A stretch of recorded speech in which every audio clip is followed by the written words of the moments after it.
Good morning, children. In the last video, I covered first part of the lesson Tsunami from your book Honeydew. Now, I'll take up second and third parts together. So, are you ready? Now, here's a story from Thailand. The Smith family from southeast England was celebrating Christmas at a beach resort in southern Thailand. Tilly Smith was a 10-year-old schoolgirl and her sister was 7 years old. Their parents were Penny and Colin Smith. It was 26 December 2004. Deadly tsunami waves were already on their way. They had been triggered by a massive earthquake off northern Sumatra earlier that morning. The water was swelling and kept coming in. Penny Smith remembered. The beach was getting smaller and smaller. I didn't know what was happening. In this, we see that there's a 10-year-old British girl whose name is Tilly, who has come to Thailand to celebrate Christmas with her family, her sister, who's 7 years old, and parents Penny Smith and Colin Smith. On 26 December, Penny Smith, means Tilly's mother, notices that water of the sea is rising. It is swelling. And beach is becoming smaller, means water is coming towards the beach. And she didn't know what was happening. But Tilly Smith sensed that something was wrong. Her mind kept going back to a geography lesson she had taken in England just 2 weeks before she flew out to Thailand with her family.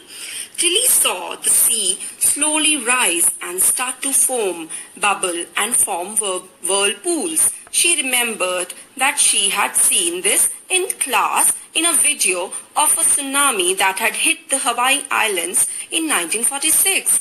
Her geography teacher had shown her class the video and told them that tsunamis can be caused by earthquakes, volcanoes and landslides. Tilly started to scream at her family to get off the beach. She talked about an earthquake under the sea. She got more and more hysterical, said her mother Penny.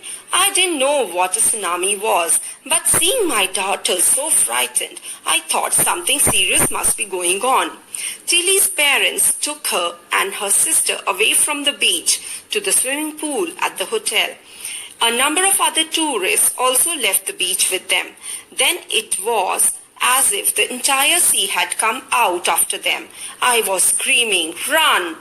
The family took refuge in the third floor of the hotel. The building withstood the surge of 3 tsunami waves. If they had stayed on the beach, they would not have been alive. The Smiths later met other tourists who had lost entire families. Thanks to Tilly and her geography lesson, they had been forewarned. Tilly went back to her school in England and told her classmates her terrifying tale. Now at this point of time, Tilly Smith is reminded of a video. She remembers a video shown to her by her geography teacher in the class 2 weeks ago. She remembers how her teacher had told her about a tsunami that had hit Hawaii Islands in 1946. She knew the signs of tsunami, slow rise of the sea, foaming and bubbling and formation of whirlpool. So now Tilly sees the same signs and starts screaming and shouting and tells her family to get off the beach. And the entire family takes refuge, means shelter, on the third floor of the hotel they were staying in. They are joined by many other tourists, but some of them who don't join them and who remain on the beach, they lose their lives. Means they are swept away by the huge waves. Take a look at some words that appeared in the paragraph. The first word is hysterical. Now what is hysterical?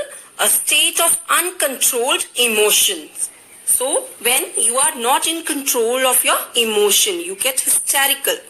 The second word is withstood. Now what is withstood? To stand against or hold out against something.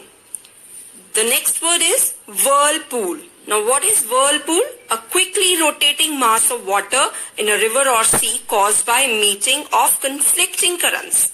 Now the next word is surge.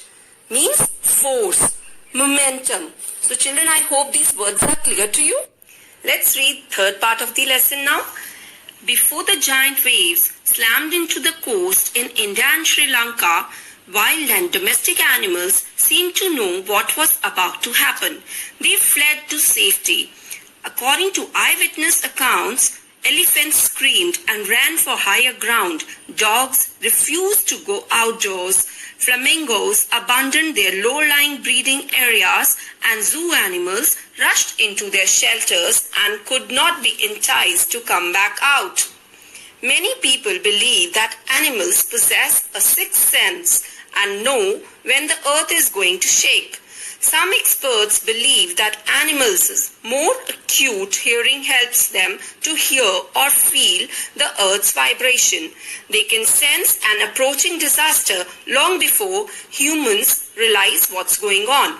We cannot be sure whether animals have a sixth sense or not, but the fact is that the giant waves that rolled through the Indian Ocean killed more than 150,000 people in a dozen countries, but not many animals have been reported dead. Now let's try to understand a few words that appeared in these paragraphs. The first word is screamed, which means shouted or cried loudly.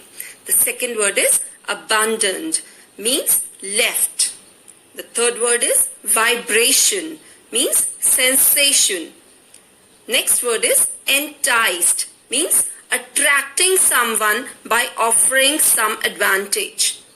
Now let's read out the last two paragraphs of the lesson.